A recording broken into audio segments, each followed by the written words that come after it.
नमस्कार, चरक उद्घोष चैनल में आप सबका स्वागत है। आज से हम अ, चरक संहिता के सूत्र स्थान के छठे चैप्टर की शुरुआत कर रहे हैं और अब इसमें हम जो स्वस्थ चतुष्क चल रहा है उसके दूसरे अध्याय पे चर्चा करने जा रहे हैं। जितना जैसे जैसे चरक संहिता ने कहा है मूल श्लोक के अनुसार हम आगे बढ़ेंगे। तो अब हम करते हैं इसमें इसका नाम जो है इस अध्याय का वो है तस्य अशीतियम अध्यायम व्याख्यास्यामः। मैं हर बार अपने सभी छात्रों से अनुरोध करती हूँ, जो भी इस वीडियो को देख रहे हैं विद्यार्थीगण, उनसे अनुरोध करती हूँ कि आप जो हैं सबसे पहले जब भी कोई अध्याय पढ़ें तो उसके नाम को विशेष रूप से ध्यान रखें और वो नाम आपको बोलना और लिखना दोनों सही से आना चाहिए। दूसरी बात ये है कि उस अध्याय का जो नाम है उसका अर्थ भी आपको समझ में आना चाहिए। तस्य अशीतियम अध्याय व्याख्यास्यामः। तो इसके बाद तस्य का मतलब ये होता है कि जो ये हमने बताया था मात्राशी स्यात्, है ना। अब मात्रा पूर्वक ही आहार लेना है वो सही है, लेकिन अब क्या है कि अब ये बताने जा रहे हैं कि जब ऋतु बदल जाती है, जब ऋतु बदलती है तो उसके अनुसार भी जो आहार और विहार दोनों ही बदलते हैं। तो वो जिस अध्याय में तस्य अशीति यानी वो जो पहले जो बताया गया है उसका वो अशन ऐसा अशन करने वाला, मात्रापूर्वक अशन करने वाला भी जो व्यक्ति है उसको भी ऋतुओं के अनुसार अपने आहार और चेष्टा यानी आहार और विहार दोनों में परिवर्तन करने चाहिए, जिससे कि वो स्वस्थ रह सके। ठीक है, तो क्योंकि ऋतुओं के अनुसार ही दोषों का संचय आदि होता है, ये हम अभी पढ़ रहे हैं और इस अध्याय में और आराम से क्लियरली पढ़ेंगे। तो पहला जो श्लोक है इसमें आता है तस्य अचितादि आहाराद बलम वर्णश्च वर्धते यस्य ऋतु सात्म्यम विदितम चेष्टा आहार व्यपाश्रयम। इसका अर्थ क्या हुआ कि ऋतु सात्म्य का यहाँ पर बताया गया है कि ऋतु सात्म्य का महत्व क्या है। ऋतु सात्म्य का क्या अर्थ हुआ? सात्म्य जैसे मैंने आपको पहले भी बताया था कि सात्म्य का अर्थ होता है जो है सह आत्मना, यानी कि जो आत्मा के साथ या इस देह के साथ में हार्मनी में रह सकता है, अर्थात जो धातुओं को सामने रखे, धातुओं के को जो है वो किसी भी प्रकार की हानि ना पहुंचाए। तो उसमें उन्होंने कहा है कि ये जो ऋतु सात्म्य है इसका महत्व क्या है। इस ऋतु में जो उसकी चेष्टा का मतलब होता है यहाँ पर जैसे व्यायाम है, व्यवाय है, यानी कि हमारा जो इंटरसेक्सुअल एक्टिविटीज़ हैं व्यवाय, या फिर हमारा आहार है, और या फिर अन्य एक्सरसाइजेज जैसे व्यायाम आदि हैं। तो इसके आश्रय ऋतु सात्म्य को जाना जाता है और इससे जो है वो सभी चेष्टा आहार, तो आहार जो है उसमें आहार में जैसे हम जानते हैं कि 4 प्रकार का आहार होता है। अशित होता है एक, है ना, तो और क्या होता है, पीत होता है, लीढ़ होता है और खादित होता है ना। अशित मतलब जो नॉर्मल खाना से खाते हैं वो होता है, पीत मतलब पेय पदार्थ, लीढ़ मतलब जिनको चाटा जाता है वो पदार्थ, और साथ ही साथ में वो सभी जो भक्ष्य जिनको थोड़ा ज़्यादा तोड़ के खाना पड़ता है उस तरीके का जो है भक्षण करना पड़ता है जिसका, तो उसको हम जो है वो खादित इस तरह से कहते हैं। तो ये जो है यहाँ पर जो पहले उन्होंने, और इसमें क्या है विशेष रूप से क्या गया, वर्णश्च वर्धते, बलम वर्णश्च वर्धते। तो मैंने आपको जब ये तंत्र युक्ति बताई तो उसमें भी मैंने बताया था कि समुच्चय तंत्र युक्ति यहाँ पर यूज़ की गई है कि वर्ण भी और बल भी, बलम वर्णश्च वर्धते। ऐसा होने से बल और वर्ण दोनों की शुद्धि होती है, दोनों ही सुंदर दिखते हैं। तो यहाँ पर क्या होता है कि बल वर्णश्च यहाँ पे आ गया, सम्यक ज्ञान पूर्वक जो होता है वो ऐसा करने से जो बल और वर्ण है उसकी वृद्धि होगी। अब कैसे किया उन्होंने कि इसका विभाजन किया इह खलु संवत्सरं षडङ्गं ऋतुविभागेन विद्यात् तत्र आदित्यस्य उदगयन आदानं च त्रीणि ऋतूनि शिशिरादीन् ग्रीष्मान्तान् व्यवस्येत् वर्षादीन् पुनर्हेमान्तान् दक्षिणायनं विसर्गम च। तो इसमें क्या हुआ कि यहाँ पर ये बताया गया कि एक पूरा जो संवत्सर होता है, पूरा जो ईयर होता है, वो षडंग ऋतु विभागेन यानी कि 6 अंग होते हैं, 6 ऋतुओं के विभाग में जाना जाता है, विद्यात जाना जाता है। और तत्र आदित्यस्य उदयगमनम यानी कि जब उत्तरायण में सूर्य जाता है तो वो आदान काल कहलाता है। और 3 ऋतु जो होती हैं, शिशिर आदीन ग्रीष्मांतान, शिशिर से लेकर ग्रीष्म तक की जो 3 ऋतुएं होती हैं वो उसमें आदान काल में आती है। और जो वर्षा आदीन पुनर्हेमांतान, हेमांतान यानी कि हेमंत के अंत तक, यानी वर्षा से प्रारंभ होकर हेमंत तक जो ऋतुएं होती हैं वो सब किस में आती हैं, दक्षिणायनम। दक्षिणायन में जब सूर्य जाता है तब, और उसको विसर्ग काल भी कहा जाता है। तो यहाँ पर उन्होंने 6 अंगों में, पूरे साल को 6 अंगों में विभाजित किया हुआ मानने के लिए कहा है। हालांकि बाद में हम देखते हैं कि आगे चल के जब वो बताते हैं तो वो क्या कहते हैं, शीतोष्ण वर्ष लक्षणः काल, शीतोष्ण वर्ष लक्षणः काल, यानी कि बेसिकली बाद में जाकर इसके 3 ही अंग कर दिए जाते हैं कि 3 ही हैं कि ऋतु जो होती है वो बेसिक ऋतु जो है वो 3 ही हैं। और वो कौन सी है, शीत, उष्ण और वर्षा। तो यहाँ पर षडंग के अतिरिक्त कभी कभी जो है उसके लक्षण जो हैं वो शीत, उष्ण और वर्षा के हिसाब से भी कहा गया है। तो अब क्योंकि जो संवत्सर था उसके पूरी तरह से विभाजन करने थे और ऋतुओं का पूरे वर्ष में ही किस प्रकार से डिस्ट्रीब्यूशन है और किस तरीके से जो वर्ष के वो पार्ट्स हैं, उन पार्ट्स में किस प्रकार का आहार और आचार होना चाहिए वो बताना चाहते हैं। इसलिए अगर हम सामान्यतः देखते हैं तो हम ऐसे ही कहते हैं कि आजकल सर्दियाँ चल रही हैं, आजकल गर्मियाँ चल रही हैं, आजकल तो बारिश का मौसम है, ऐसे ही कहते हैं ना। बोलने में हम क्या है कि 3 ही चीज़ें हैं जिसका हम विशेष रूप से अनुभव करते हैं, या तो शीत होगी, या उष्ण होगी, या वर्षा होगी। लेकिन जो ये 2-2 मास करके जो ये ऋतुएं बनाई गई, उनका एक अपना महत्व था, क्योंकि एक ऋतु से दूसरी ऋतु में जब हम शिफ्ट होते हैं तब किस किस तरीके से हमको पादांशिक रूप में त्याग करना पड़ता है, और जो दूसरी ऋतु आने वाली है उसका सेवन प्रारंभ करना होता है। तो इन सब बातों को क्लैरिटी से बताने के लिए उन्होंने षडंगम ही कहा कि ऋतुएं जो हैं वो 6 होती हैं। तो इसके बाद जो है वो शिशिर है और आदि में जिसके, और ऐसी ग्रीष्मांत ऋतुओं का अर्थ गृहीत हो जाता है। हेमंतान क्या है, हेमंतान हेमंत के अंत में व्याख्येय है, तो ये दक्षिणायन है। अब क्या है, आदान काल क्या होता है। आदान में क्या होता है कि वो जो सूर्य है वो बड़ा ही प्रबल है, बड़ा प्रखर है, तो उस समय वो पृथ्वी से, प्राणियों के शरीर से जो भी बल आदि होता है उसको लेता है, उसको ले लेता है, सोख लेता है एक प्रकार से, कि स्नेह की हानि होती है जब इतना ज़्यादा प्रखर सूर्य हो उत्तरायण में। दूसरी तरफ विसर्ग है जिसमें सूर्य उतना अधिक प्रबल नहीं होता, उसमें भी चंद्र प्रबल होता है, तो वो क्या करता है, विसर्ग करता है, वो देता है, वो बल को देता है, वो सौम्यता को देता है, ठीक है ना।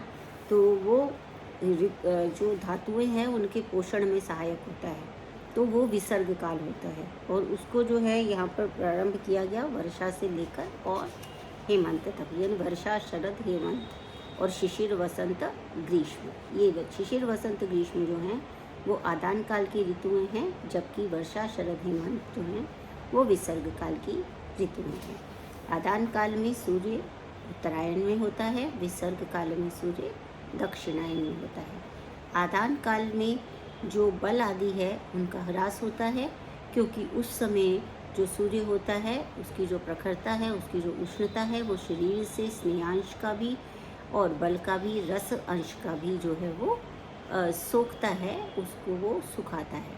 तो इस तरह से आदान काल है। और विसर्ग काल में क्योंकि वो सौम्य ऋतुएं होती हैं, उसमें चंद्रमा प्रबल होता है, तो उस समय में वह सौम्यता, शांति और बल को प्रदान करने वाला होता है। ये यहाँ पर उन्होंने क्लियर किया। अब उसका जो उन्होंने जो वर्णन किया है उसमें उन्होंने आगे कहा, यही सारी बातें दोबारा आगे बोली। विसर्गे पुनः वायवो न अतिरूक्षः प्रवान्ति इतरे पुनरादाने। यानी विकसित जो विसर्ग काल होता है उसमें वायु अधिक रूक्ष जो है वो प्रवाहित नहीं होती। वास्तव में इसलिए क्यों कहना पड़ा, क्योंकि वायु तो रूक्ष ही होती है। वायु का जो गुण है, वात का जो गुण है वो रूक्ष गुण है। तो उन्होंने कहा कि विसर्ग में जो होती है वो फिर विसर्ग काल में वायु अधिक रूक्ष प्रवाहित नहीं होती। इसके विपरीत इतरे पुनरादाने, इतरे यानी कि जो दूसरा भाग है यानी आदान काल में जो है विपरीत में वायु अधिक रूक्ष बहती है।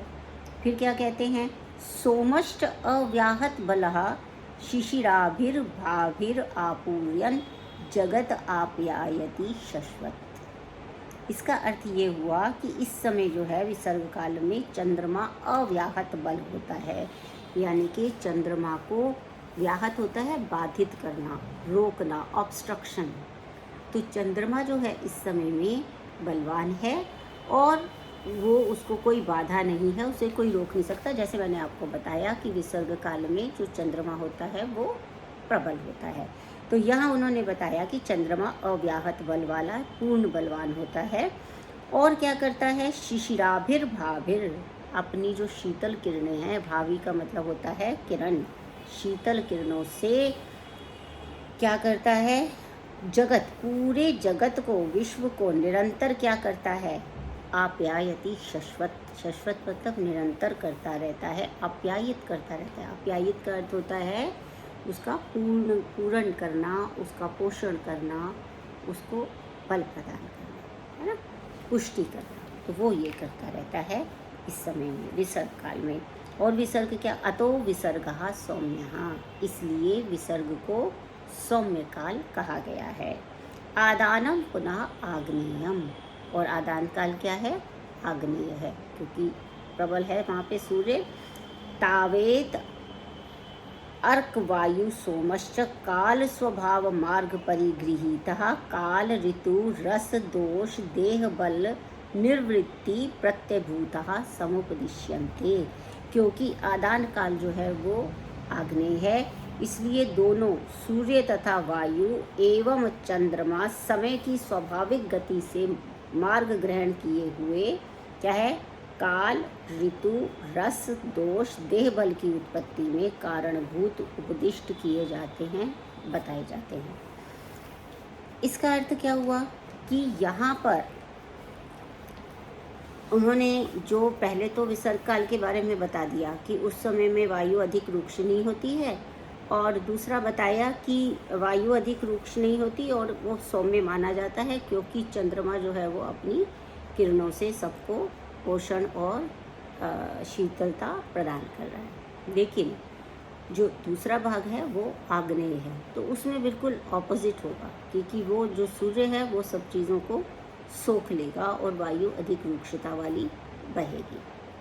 तो इस प्रकार से वो ये कह रहे हैं कि जब ये जो काल का प्रभाव है ये किस किस चीज़ पे पड़ता है, ये अपने अपने मार्ग को, क्योंकि सूर्य तथा वायु और चंद्रमा समय की स्वाभाविक गति से क्या बताना चाह रहे हैं कि भाई ये टाइम होता है कि उनकी गति स्वाभाविक है, वो इसी रूप में जैसे जो पृथ्वी है वो उसी तरह के से उसकी मूवमेंट होगी, है ना।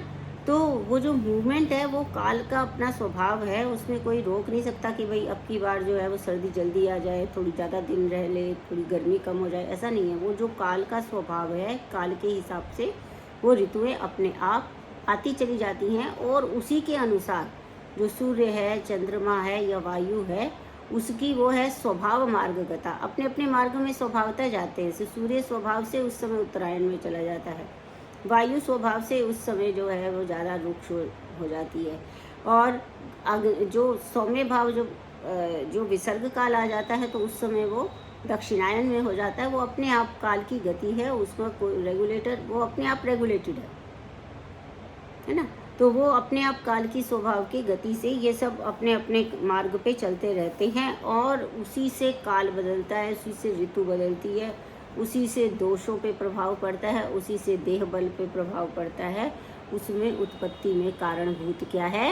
ये काल का स्वभाव है। बेसिकली जो कहना चाहते हैं वो ये कहना चाहते हैं कि काल अपने स्वाभाविक गति से चलता है और काल के अनुसार ही सूर्य और चंद्रमा और वायु अपनी स्वाभाविक गति से चलते हैं और उनका प्रभाव जो है वही ऋतु बदलता है, वही काल बदलता है, वही दोषों में परिवर्तन लाता है, वही देह बल में परिवर्तन लाता है। उनकी इन सब के परिवर्तनों का जो उत्पत्ति का कारण है वो है स्वाभाविक गति किसकी? काल की। ठीक है, यहाँ पर ये इसको बताना चाह रहे हैं। ठीक है, तो इस तरह से यहाँ पर बताया अर्कवायु, यहाँ पर ये बताया ना तावेत एव अर्कवायु सोमश्च।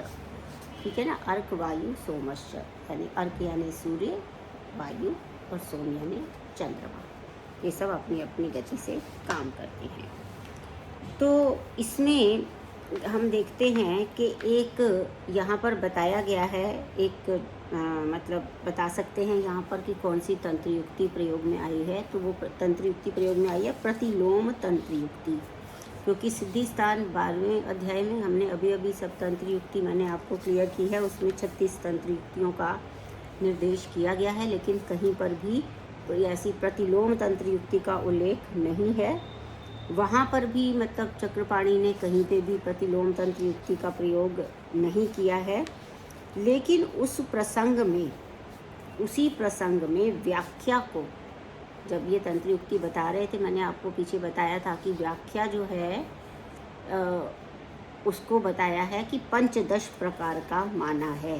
वो 15 प्रकार कौन से हैं व्याख्या के, वो भी चक्रपाणि ने वहाँ पर क्लियर नहीं किया है। लेकिन अष्टांग हृदय उत्तर तंत्र जो अध्याय है उसके 40वें अध्याय के 78 से 80 में जो व्याख्या है उसको करते हुए अरुण दत्त ने जो है व्याख्या को तंत्र का गुण माना है।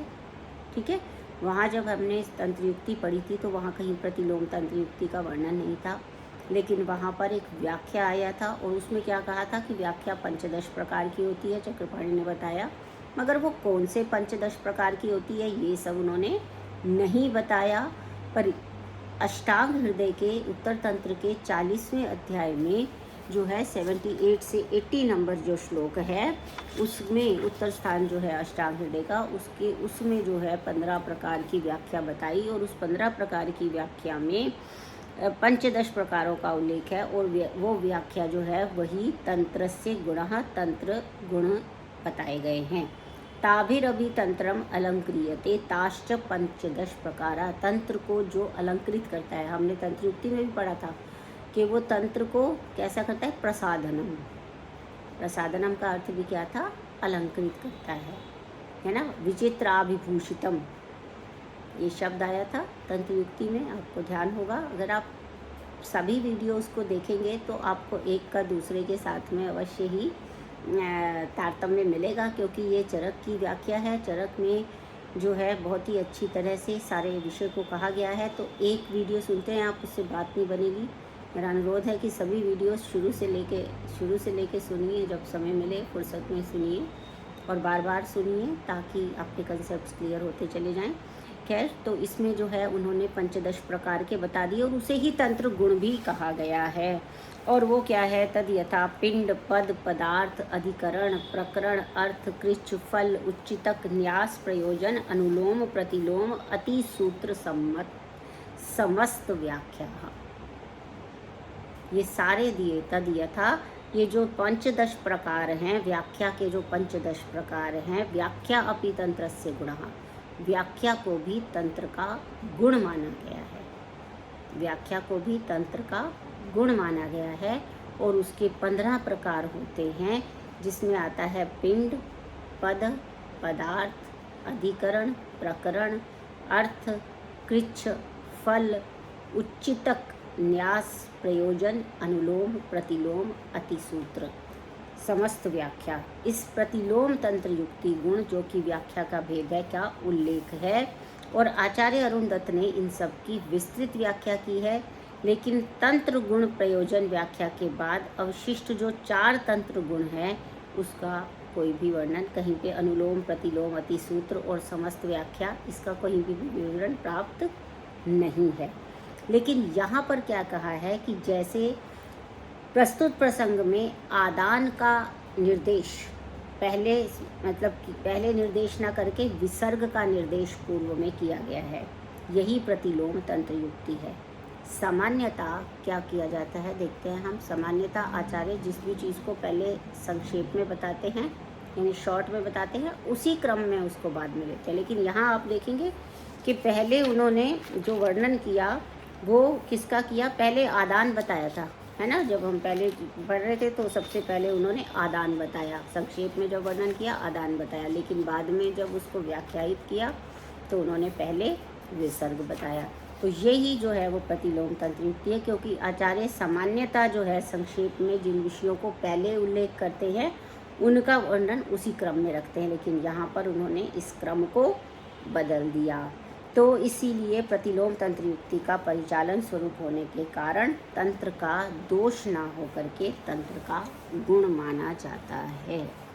ठीक है, परिचालन स्वरूप होने के कारण, परिचालन स्वरूप होने का मतलब क्या होता है कि जो उसकी जो मतलब जो उसकी जिस तरह से वो ऋतुएं आती हैं उसी क्रम में करने के लिए उन्होंने इसको इस प्रकार से लिया। तो इसको तंत्र दोष ना मान के इसको भी तंत्र का गुण ही माना जाता है। और पंचदश प्रकार की जो व्याख्या है वो फिर किसी दिन हम उस पर अलग से लेक्चर भी ले सकते हैं। अष्टांग हृदय का क्योंकि विषय है इसलिए मैं अभी चरक संहिता में उसका घालमेल नहीं करना चाहती। तो बस मैंने ये बता दिया आपको कि अष्टांग हृदय के उत्तर तंत्र में 78 से 80 तक उन्होंने जो व्याख्या नाम की जो तंत्र युक्ति बताई उसके फिर 15 प्रकार बताए, जिनका सिर्फ नाम का मैंने यहाँ पर आपको बता दिया। और उसका वर्णन कभी अगर आप चाहेंगे तो आप कमेंट बॉक्स में लिख के भेजिएगा, उसके ऊपर हम फिर नेक्स्ट वीडियो में भी चर्चा कर सकते हैं जैसे आपकी इच्छा हो। क्योंकि लेकिन मैं ये चाहती हूँ कि हम चरक संहिता पढ़ रहे हैं तो हम उसी के ऊपर फोकस्ड रहें। फिर भी आपकी इच्छा हो तो इसको भी लिया जा सकता है। तो इसके बाद आता है आदान स्वभाव का वर्णन। तत्र रविभिर भाविर आदानो जगतः स्नेहम वायव्यस तीक्ष्ण रूक्षाश्च उपशोषयन्तः शिशिर वसंत ग्रीष्मेषु यथाक्रमं रोक्ष्यम उत्पादयन्तो।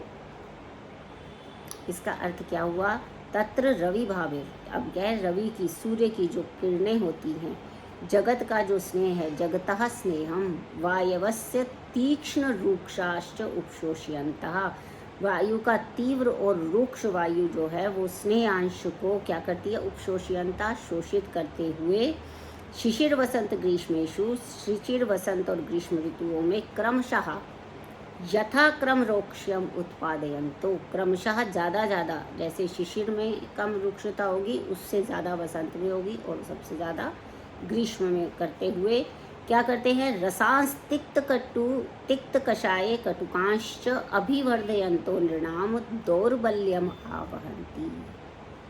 ठीक है, तो यहाँ पर उन्होंने बता दिया कि ये अधिक रुक्षता उत्पन्न करते हैं। और कौन कौन से रस उत्पन्न होते हैं, तिक्त, कषाय और कटु रस। एक ये भी क्रम से है, जैसे शिशिर में तिक्त, वसंत में कषाय और फिर ग्रीष्म में कटु। इन रसों की उत्पत्ति अभिवृद्धि करते हुए मनुष्यों के शरीर में दुर्बलता लाने वाले होते हैं।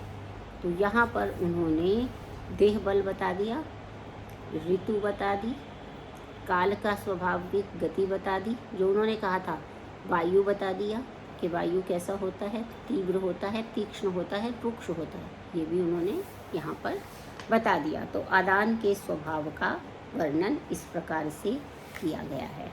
इसके बाद जो है वो आता है वर्षा शरद हेमंतेषु तू दक्षिणाभिमुखे अर्के काल मार्ग मेघ वात वर्षा विहत प्रतापे। यानी वर्षा शरद हेमंत, अब ये विसर्ग आ गया। इन 3 ऋतुओं में सूर्य के दक्षिणाभिमुख होने के कारण, सूर्य मतलब दक्षिण की ओर गति करता है। काल मार्ग यानी दक्षिणायन है। इसमें मेघवात और वर्षा के कारण अभिहत नष्ट हो गया प्रताप जिसका। ये सबके कारण ना, मेघ है उससे भी प्रताप कम होगा, वर्षा होगी उससे भी कम होगा, तो उस सबसे जिसका वो प्रताप जो है नष्ट हो गया है। और शशिनी च अव्याहत बले, शशिनी यानी कि फिर से बताया कि चंद्रमा जिसका कि अबाधित बल है, यानी वो बलवान है। माहेंद्र सलिल प्रशांत संतापे जगती, तो इसके कारण क्या है, माहेंद्र सलिल बल, वर्षाकालिक जो आकाशीय जल होता है उसको माहेंद्र सलिल या माहेंद्र जल भी कहते हैं। वो भूतल के क्या करता है, संताप, प्रशांत संतापे जगती, जगत के संताप को वो नष्ट करता है या शांत करता है। और अरूक्षः रसः, और ऐसे रस उत्पन्न करता है जो रूक्ष नहीं होते। प्रवर्धन्ते अम्ल लवण मधुरा यथाक्रमम्, अम्ल लवण मधुरा यथाक्रमम्, यानी वर्षा में अम्ल, शरद में लवण और हेमंत में मधुर रस की उत्पत्ति होती है यथाक्रमम्। तत्र बलम उपजीयते नृणामिति, और जो प्राणी हैं, नर हैं, उनके अंदर क्या होता है, बल का आधान होता है, बल की वृद्धि होती है। और इसी को जो है वो संक्षेप करते हुए उन्होंने श्लोक नंबर 8 में बताया। आदौ अन्ते च दौर्बल्यम विसर्गादानयोर नृणाम मध्य मध्य कालम त्वन्ते श्रेष्ठम अग्रे च निर्दिशेत। इसका अर्थ ये है कि भवन्ती चात्र से वो जो विषय है उसका सार करते हैं। मैंने आपको बताया था कि भवन्ती चात्र और तत्र श्लोकाः करके किस तरीके से आचार्य चरक की एक शैली है, जिसमें उन्होंने इस प्रकार से शॉर्ट करने के लिए भवन्ती चात्र करके जो पहले सारा बताया उसको शॉर्ट में एक श्लोक में वो डाल देते हैं। और उसमें उन्होंने कहा कि आदौ अन्ते च दौर्बल्यम, विसर्ग काल के आदि और आदान काल के अंत, यानी कि वर्षा ऋतु और ग्रीष्म ऋतु में मनुष्यों में दौर्बल्यम, दुर्बलता होती है। विसर्गाद यानी विसर्ग तथा आदान काल के मध्य में प्राणियों का बल मध्य होता है, मध्य मध्य बले, और अंत में श्रेष्ठ होता है पुरुषों का बल मध्यम। विसर्ग काल का अंत यानी हेमंत ऋतु और आदान काल का प्रारंभ यानी शिशिर ऋतु में मनुष्यों का बल श्रेष्ठ होता है। ठीक है, तो आदान काल के प्रारंभ यानी कि आदौ अन्ते, आदौ जो है वो कौन सा है, आदान काल का जो आदि है वर्षा, और मतलब विसर्ग काल का आदि वर्षा और आदान काल का आदि ग्रीष्म। इस दोनों ऋतुओं में बल कम रहता है, बीच में आदान और विसर्ग के मध्य में मध्य रहता है, और अंत में श्रेष्ठ बल मनुष्यों में रहता है। इसके बाद एक एक ऋतु दिनचर्या पर हम अगले व्याख्यान में चर्चा करेंगे। तब तक आप चरक संहिता पढ़ते रहिए, और जो भी प्रश्न आपके हों आप मुझसे पूछते रहिए। बहुत बहुत धन्यवाद। नमस्कार।